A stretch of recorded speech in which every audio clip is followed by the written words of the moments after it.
Hello friends, welcome back to Chennai home maker. இன்றைக்கி எங்கள் வீட்டில் தோட்டத்தில் இந்த காளான் கிடச்சிச்சு. எவ்வளோ பெருசாக இருக்குது பாருங்கள். இதை வச்சு தான் ஒரு சிம்பிளாக ஒரு கூட்டு எப்படி பண்ணலான்னு பார்க்கலாம்.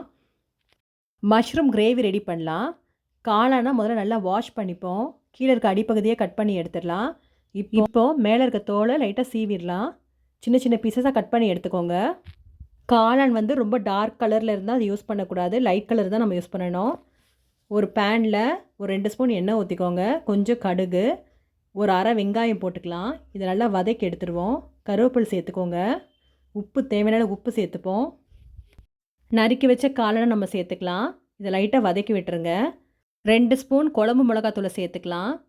இப்போ கொஞ்சோண்டு தண்ணி ஊற்றிக்கோங்க. ஏன்னா காளானில் தண்ணி இருக்கும், அதனால் கம்மியாக ஊற்றினாலே போதும். இதை ஒரு 5 நிமிஷம் மூடி வச்சுருங்க. இந்த கிரேவி வந்து சப்பாத்திக்கு சூப்பராக இருக்கும். சாப்பாடுக்கும் நம்ம தொட்டுக்கலாம். தயிர் சாப்பாடுக்கும் ரொம்ப அருமையாக இருக்கும்.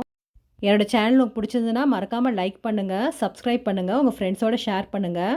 தேங்க்யூ.